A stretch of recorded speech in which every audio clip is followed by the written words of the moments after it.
Hello and welcome to Inside the Oscars. I'm Rachel Smith. Actor Bruce Dern makes a big return in today's Best Picture Closeup as he and fellow Oscar nominee June Squibb tell the Academy the secrets of bringing their vivid characters to life in Nebraska. You don't really get hired by Alexander Payne. You get thought of, and then you get chosen. And to be chosen is a big deal for me. So I didn't ever feel I went to work for him. I felt I went to work with him. And at the very beginning, he said, "Don't show us anything. Let us find it." And that was the key to me for the movie. That's the first time any director had ever said that to me, number one, and number two, had put his money where his mouth was and actually found that. We are now authorized to pay $1 million to Woodrow T. Grant. They're just trying to sell you magazines. The movie combines these highly seasoned professionals and then local sort of community theater actors and then a ton of non-actors. We pretty much follow every lead. You just never know.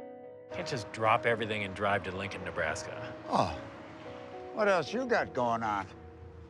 You know, when I'm directing, I don't look at a monitor. I stand by the camera. And when I say action, I kind of mentally wish away the camera and the technicians and everything and pretend I'm just watching this scene. And I'm asking myself constantly, do I believe it? Do I buy it? Does it feel right? I grew up in Illinois. So I think that when I read that script, it was like, oh my God, I know her. I really knew who this lady was. And everybody else, for that matter. There's something about all these characters that feel very familiar, so you have them in various parts of your life. You know, until we actually got out to Nebraska, I really overthought everything and it got in my head about stuff, and they were very good.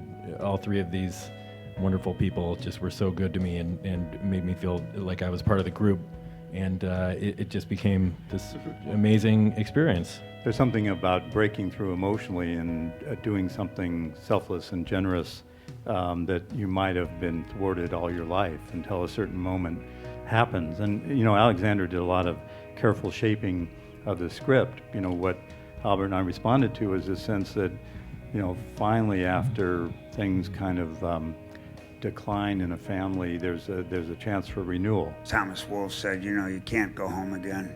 You must go home again. Because you got to look back at who are you and who are they. And why didn't you communicate to them the way you should have, or vice versa? I just always felt that she loved Woody. It never occurred to me that Kate didn't. And that this was just her way. I never knew the son of a bitch even wanted to be a millionaire. You should have thought about that years ago and worked for it. When you go there, it is kind of black and white. And in that area, along with the black and white, comes an honesty and an integrity that you don't see on the corridors along the big cities. And fairness. I see Woody a little bit as a monument to the keynote of all these people, which is they don't leave. They're there 175 years later for a reason. Hope you enjoyed learning more about this nominee. Tune in next week for another Best Picture Close-Up. See you soon.